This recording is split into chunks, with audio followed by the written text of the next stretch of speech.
Assalamualaikum warahmatullahi wabarakatuh. Waalaikumsalam warahmatullahi wabarakatuh.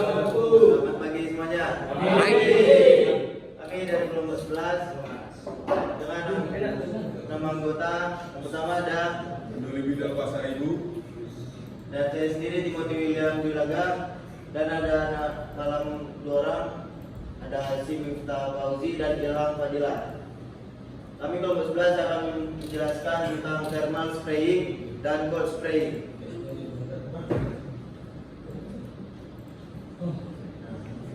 Thermal spraying akan dibawakan oleh saya sendiri.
Di sini ada sedikit video apa itu tentang thermal spray.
Apa mau ngapain?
Setelah kita akan lanjutkan dengan video kedua.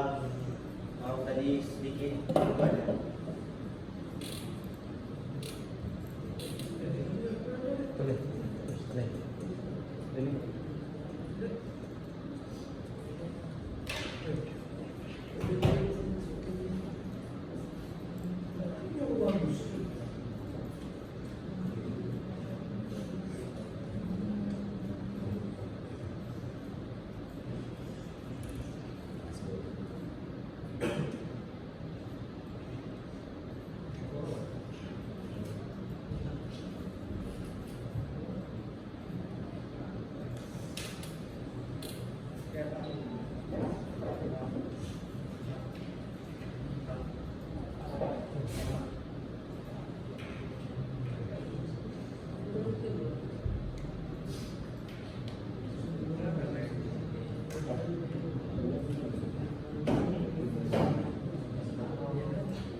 dari dua video tadi, ada yang bisa menangkap sesuatu nggak dari dua video tadi? Oke, Itu izin menjawab itu seperti apa, melapisi apa bagi bagian gas metal itu pelasan. Oke, benar. Kita akan jelaskan lebih lanjut lagi ya di next slide. Sini definisi thermal spraying. Thermal spraying merupakan suatu proses di mana bahan dalam bentuk serbuk atau padatan dari metal ataupun non metal dideposisikan dalam kondisi cair atau setengah cair pada suatu permukaan benda kerja yang telah dipersiapkan sebelumnya untuk membentuk suatu lapisan spray. Sebuah proses pelapisan permukaan dengan cara melelehkan atau pemanasan disemprotkan ke permukaan benda kerja atau substrat. Bahan baku untuk melelehkan atau memanaskan ada dua, yaitu dengan listrik dan gas. Oke, jadi ini adalah skema mekanismenya ya.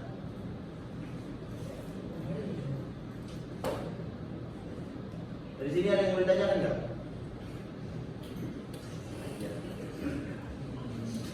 Ya tadi. Ini tanya Mas Dimo. Jadi selain digunakan seperti di video tadi, penerapan industrinya bisa dipakai buat apa aja thermal spraying? Oh, itu aman berarti ya. Ada di slide nanti ya. Siap. Ya, di sini lanjut aja. Jadi ini dari ikannya, dia menyemprotkan ke ini materialnya nih, substratnya. Jadi dia di sini sebenarnya fungsinya cuma tuh sebagai coating aja. Tapi dia bisa dikatakan fungsi juga dengan materialnya. Karena yang disemprotkan ini bubuk panas ya. Jadi bubuk ini serbuk ini panas terus meleleh di deposisikan ke ini permukaan substrat ini. Oke, next. Mekanisme ikatan pada suatu permukaan dalam thermal spray adalah sama dengan melapisi, yakni mechanical interlocking dan interaksi antara atom dengan penyebaran kekuatan ikatan sekitar 7 MPa.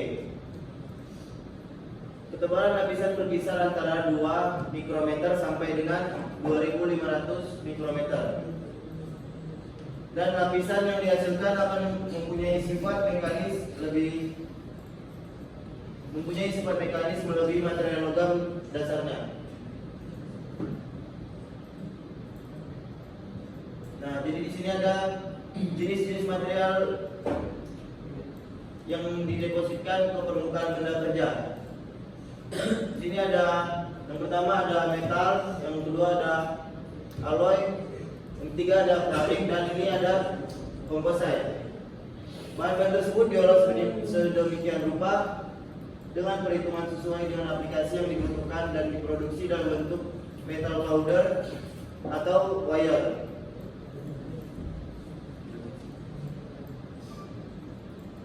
Ini sifat-sifat yang meningkat setelah proses spraying. Yang pertama di sini ada setelah melakukan proses spraying, material tersebut bisa memiliki sifat daya tahan korosi. Yang kedua daya tahan gores atau aus. Yang ketiga ada daya kontak listrik. 4 mampu pantul atau bias cahaya. Dan yang kelima ada daya tahan temperatur tinggi.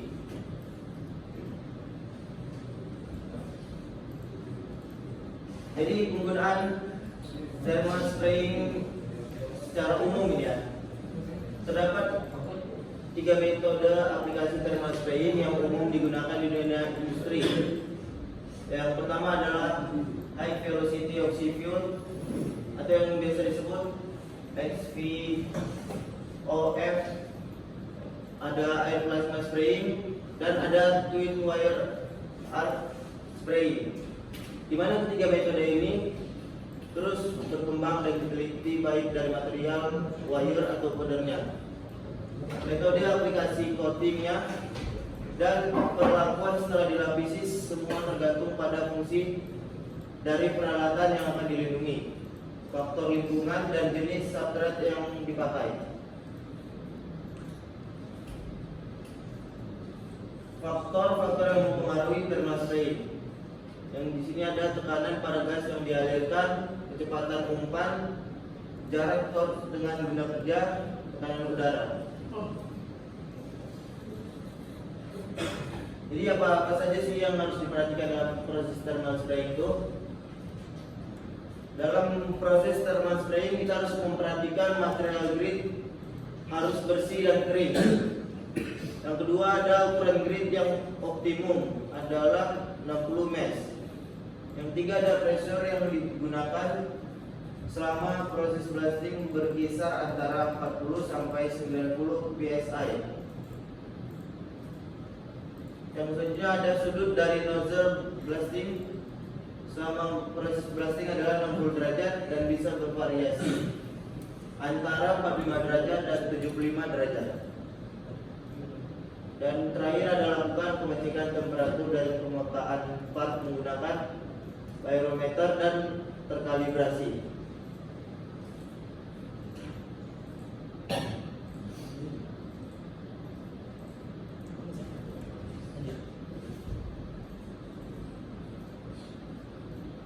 Nah, di sini juga ada hal-hal yang tidak boleh dilakukan dalam proses thermal spraying. Dalam proses thermal spraying kita tidak boleh menyentuh permukaan yang sudah di blasting. Jika kita menyentuhnya, maka proses blasting harus dilakukan ulang. Yang kedua, jangan menggunakan material grid berulang kali atau reuse, karena dikhawatirkan material grid telah kotor, terutama bila material tersebut telah digunakan pada komponen-komponen dengan jenis base metal yang berbeda. Yang ketiga adalah jangan sampai ada area yang kurang blasting atau belum cukup betasannya. Jadi di sini maksudnya proses blasting itu harus kita pastikan merata ke permukaan base metalnya. Yang keempat, jangan sampai terjadi overblasting sehingga kekasaran permukaan yang diinginkan malah berkurang. Nah, di sini juga kita harus memastikan juga, kayak di sini tadi kita memastikan jangan sampai ada yang kekurangan. Di sini jangan sampai ada yang overblasting juga.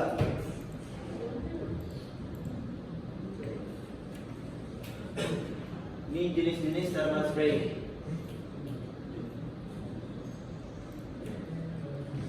Pertama ini ada flame spraying.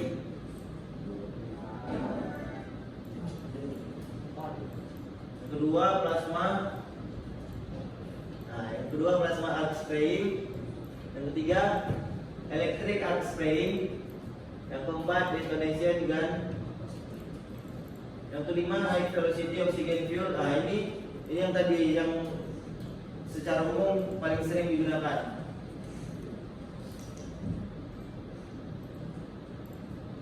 Jadi di sini ada tabel masing-masing dari proses thermal spraying. Dari sini ada yang mau ditanyakan nggak dari tabel itu? Instrumen.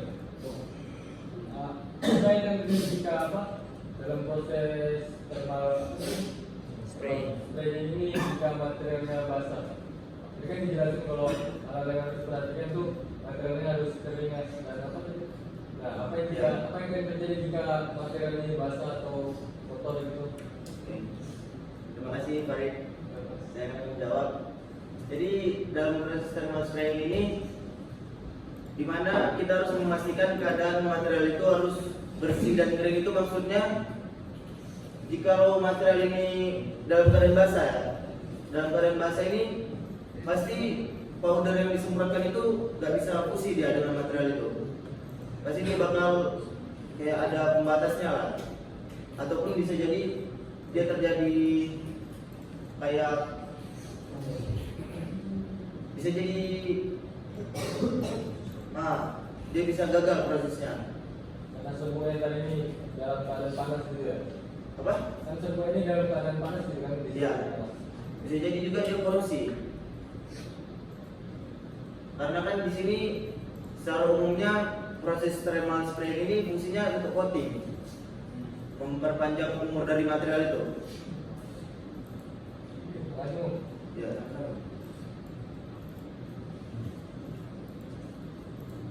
Adapun keunggulan-keunggulan thermal spraying yaitu beragam jenis bahan dapat dideposisikan dengan mudah sesuai dengan pengaplikasian yang diperlukan. Yang kedua, lebih ramah lingkungan karena tidak memiliki limbah buang yang berbahaya pada lingkungan seperti pada karton. Memiliki ketebalan di atas 50 mikrometer, hampir tidak perlu perawatan, laju deposisi tinggi, tahan terhadap temperatur tinggi, long life corrosion protection, atau tahan sampai lebih dari 25 tahun, dan high hardness, corrosion, abrasion, and wear resistance. Dan ada pun kelemahan untuk thermal spraying, yaitu komponen biaya yang besar terdapat pada gun system, nozzle yang memiliki tuntutan proses pemesinan dengan kepresisian yang tinggi dan investasi yang sangat tinggi. Nah, jadi nih, tadi yang pertama itu slide-nya kan pengaplikasian thermal spraying secara umum. Nah, selain itu ada juga ini pengaplikasian thermal spraying. Yang pertama di dunia industri manufaktur umum. Di dunia industri manufaktur umum biasa digunakan dalam produksi extraction dies, trap wax, forging tools, wire drawing substance, cams followers, rollers, bearing, hot forming dies. Yang kedua, thermal spraying juga digunakan dalam dunia industri turbin. Yang ini nanti ditanyakan aja, ada yang tahu? Saja. Oh iya, untuk rekan kolej ini tadi ya, pengaplikasiannya. Di sini ada juga dalam industri perminyakan, industri proses kimia, industri kertas atau buku kertas, dan industri otomotif. Nah, ini safety for thermal spraying.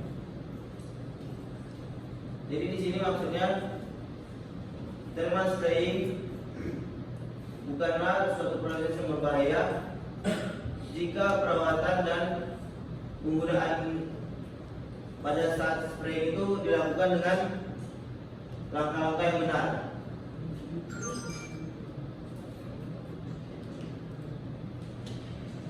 Jadi di sini ada juga bahaya-bahaya yang harus kita cegah atau yang bisa kita minimalisir waktu proses thermal spray. Ada noise atau kebisingan, ada heat atau suhu yang panas waktu thermal spray. Terus ada shock hazard, UV light. UV light ini berasal dari proses spray tadi dari gun itu ya. Yang ini juga ada dust and fumes, yaitu debu. Nah, yang selanjutnya cold spray yang akan dijelaskan rekan saya Andoli Bidel. Baik semuanya, perkenalkan nama saya Andoli Bidel Pasar Ibu. Di sini saya akan menjelaskan cold spray. Definisi cold spray. Cold spray merupakan metode pengendapan lapisan menggunakan gas pembawa bertekanan tinggi yang dipanaskan dengan listrik seperti nitrogen atau helium untuk mempercepat serbuk logam melalui nozzle yang berefisien pada lapisan logam, paduan logam, campuran dan lainnya. Jadi dalam mendeposit, substrat partikel mengalami deformasi plastis dan melekat pada permukaan. Untuk mencapai ketebalan yang seragam, nozzle penyemprotan dikenai sebagai media. Logam, polimer, keramik, material komposit, dan bumbu nanokristalin dapat diindahkan menggunakan penyemprotan dingin. Energi kinetik partikel yang disuplai oleh ekspansi gas diubah menjadi energi deformasi plastis selama ikatan. Tidak seperti teknik penyemprotan thermal, bubur tidak meleleh selama proses penyemprotan. Di sini ada yang ingin bertanya? Ya, biar.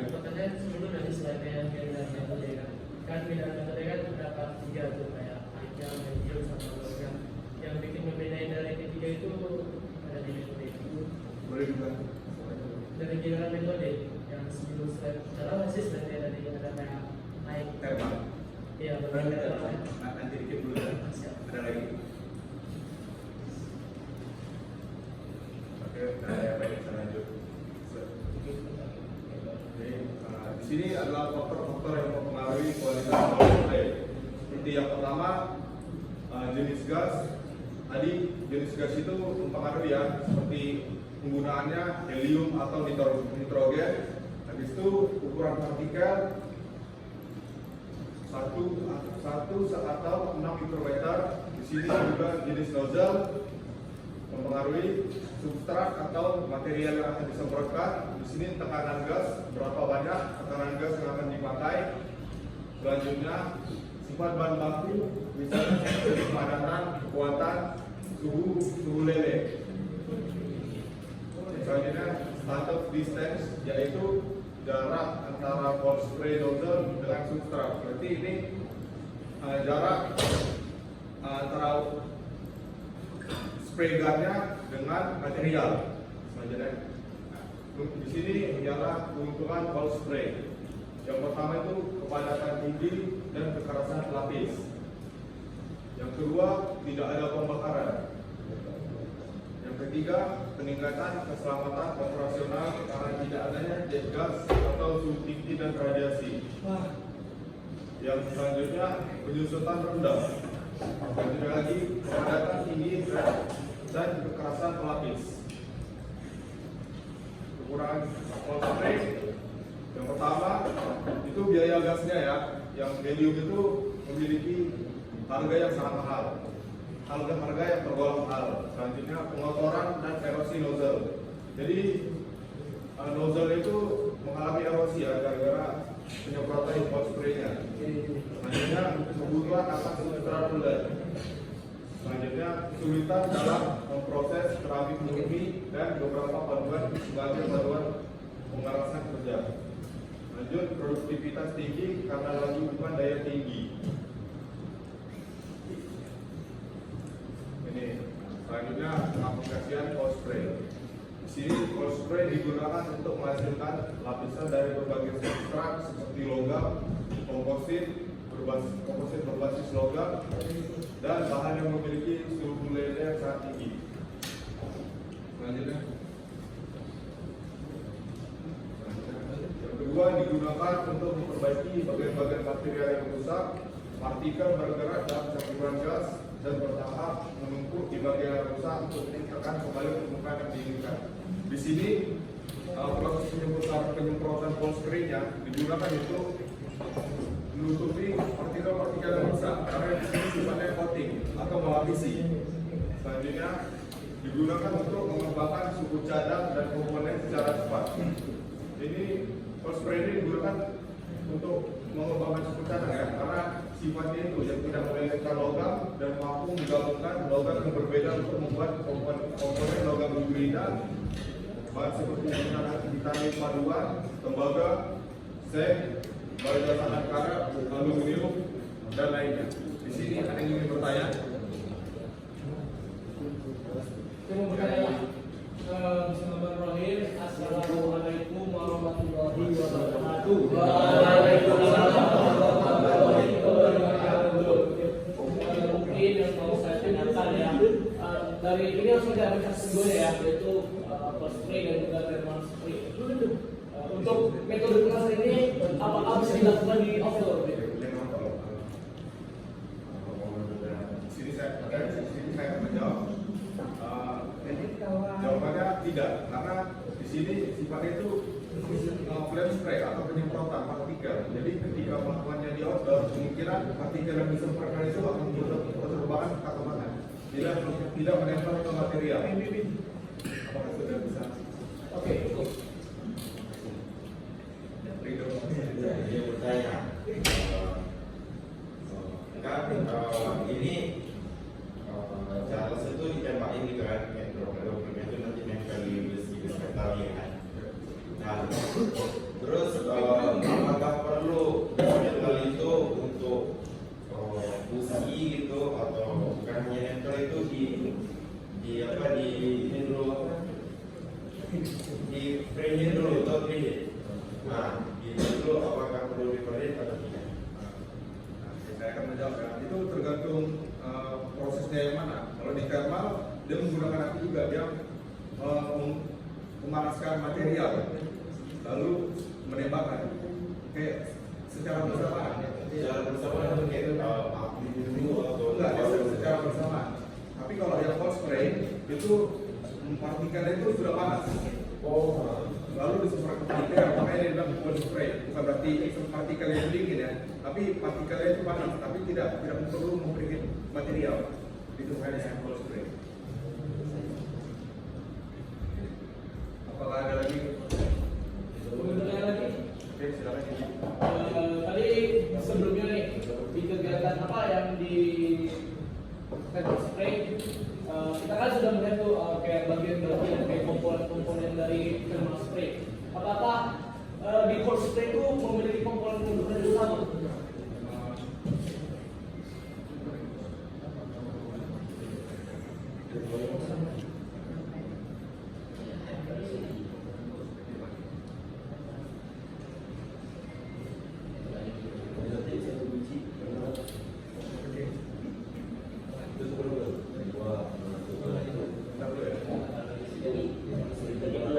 Ya, di dulu.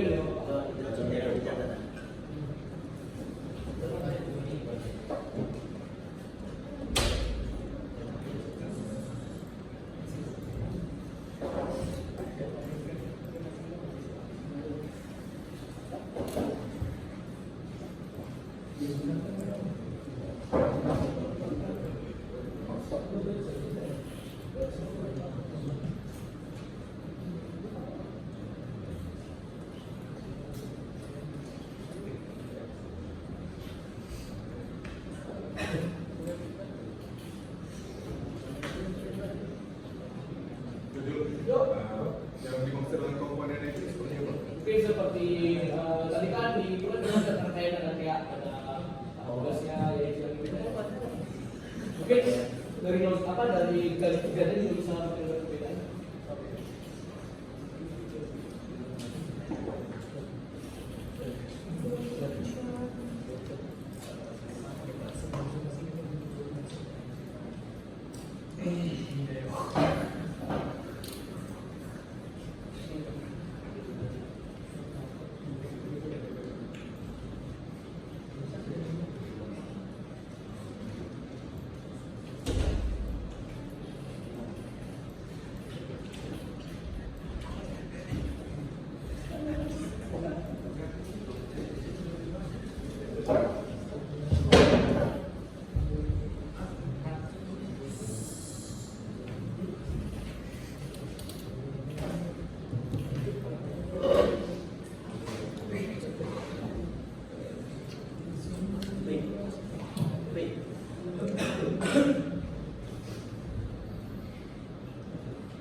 Apakah ada yang ingin bertanya lagi teman-teman?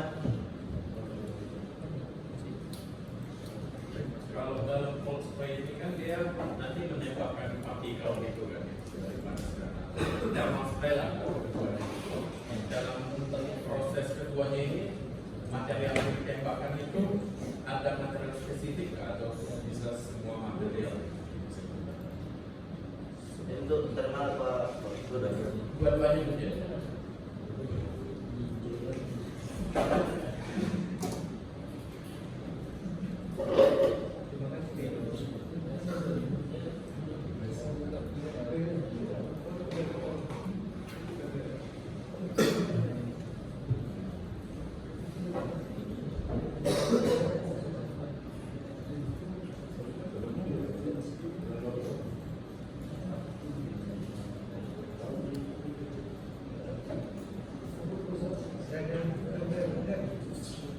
Saya akan jawab pertanyaan dari Nasir Ahmed.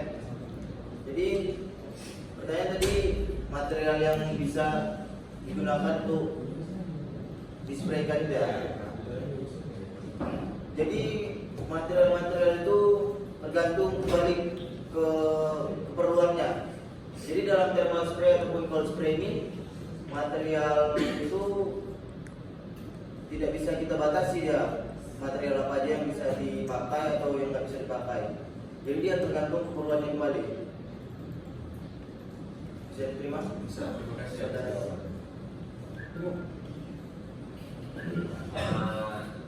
Yang 60 itu yang ada yang bilang tadi dua yang optimum itu 60 mes grid yang Oke. Lanjut.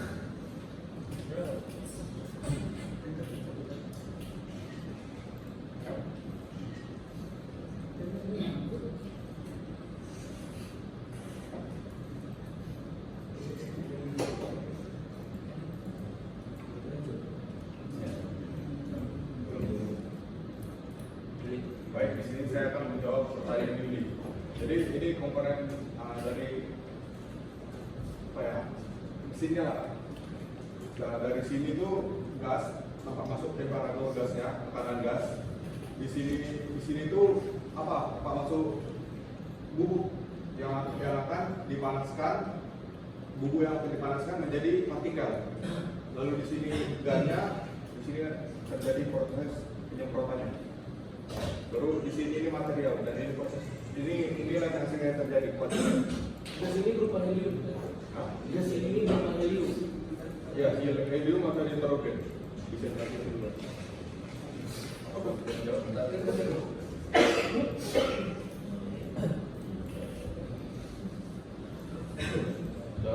Mulai itu deh. Pertanyaan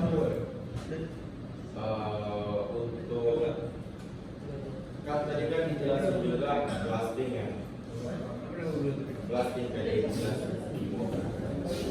nah kalau untuk melakukan spray thermal spray kayak ini harus di blasting dulu kah atau emang di thermal spray itu memang udah ada blastingnya?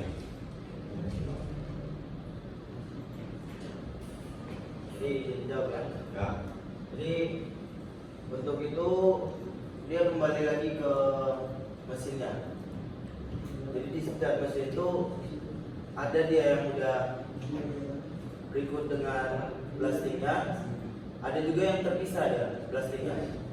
Tapi sebelum proses spray itu memang wajib di blasting ya. Jadi untuk semua yang gold sekarang itu wajib di blasting. Ya. Jadi tambahnya Untuk plastik ini material yang digunakan seperti pasir itu, kalau pasir itu susah seperti flux gitu. oh, material yang disemprot itu. Ya.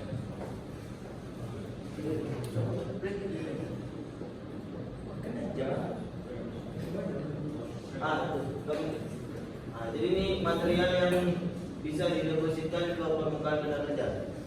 Jadi ada berupa material metal, alloy, keramik, dan komposit. Jadi 4 material ini bisa digunakan untuk proses spray. Ya. Oh, ini ya, saya akan jawab pertanyaan dari Muhammad Firdaus. Mana? Jadi arti dari 60 mes itu, 60 mes itu maksudnya mes itu ya, mes itu maksudnya jumlah lubang dalam 1 inci. Jadi dalam 60 mes itu, contohnya ada 60 lubang dalam penyemprotan itu, maka itu bisa disebut dengan 60 mes. Yang tadi mau Ya.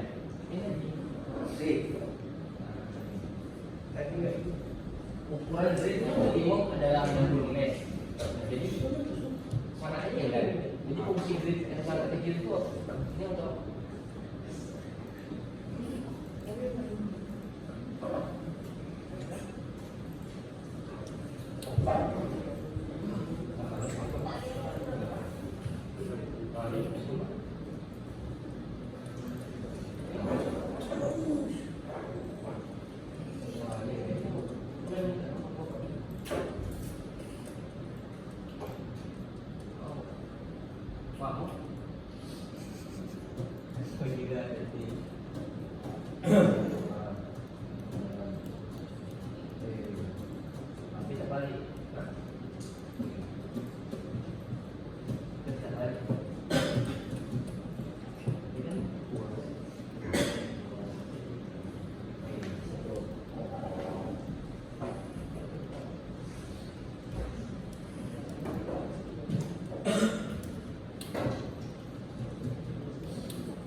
jadi izin jawab ya untuk pertanyaan Firdaus.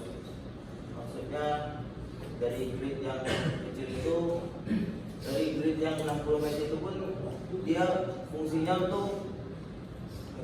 sebagai penambah ketahanan hausnya, supaya material ini bisa lebih lama lagi digunakan.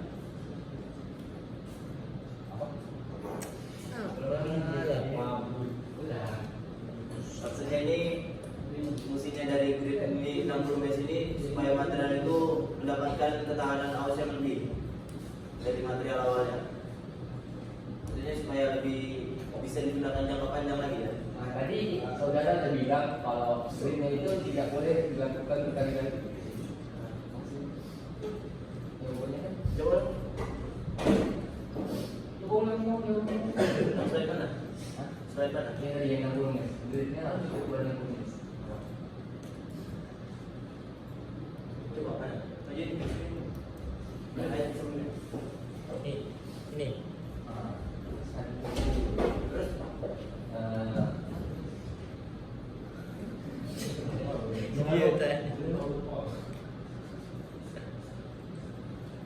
apa?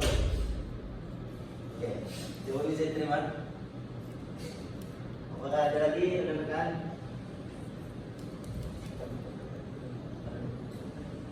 Oh, iya, ada.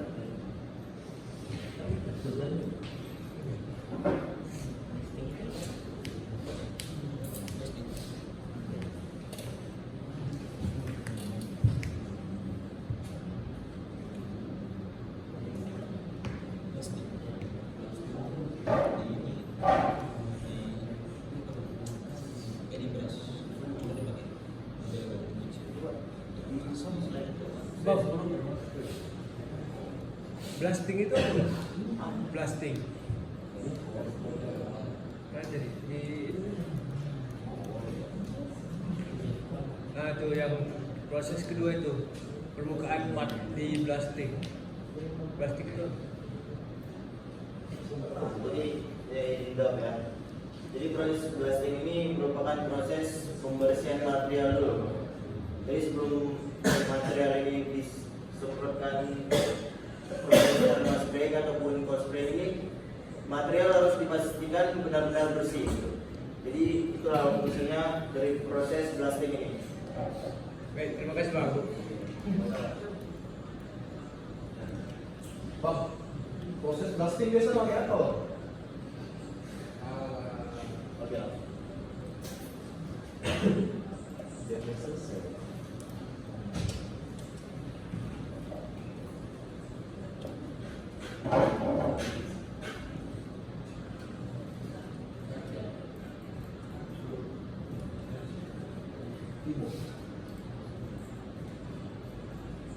Nah, jadi itu apa? Proses blasting ini dia sama seperti proses spraying juga. Dia dispray dengan tekanan yang tinggi, tapi yang keluar itu ada bisa jadi pasir, bisa jadi serbuk kaca, bisa jadi dry ice dan juga banyak lagi.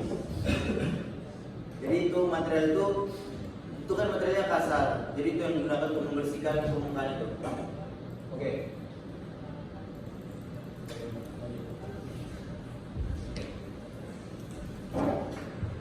Coba slide dulu.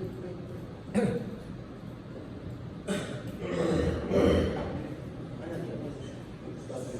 Yes. Sini aja. Iya,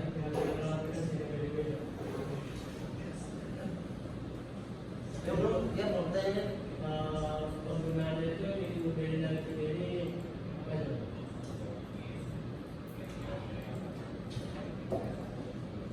Kayak PO, PS sama PWS.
perbedaan penggunaan itu sebenarnya penggunaannya sama aja, bisa digunakan sama-sama untuk material itu. Cuman yang membedakannya cuma di material yang disemprotkan itu sama sumber energinya. Oke, ini bisa difoto untuk jadi bahan belajar di rumah. Tunggu ya bang. Oke. Nah,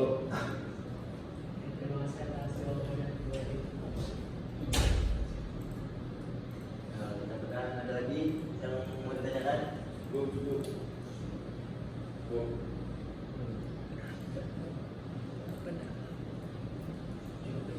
Slide terakhir.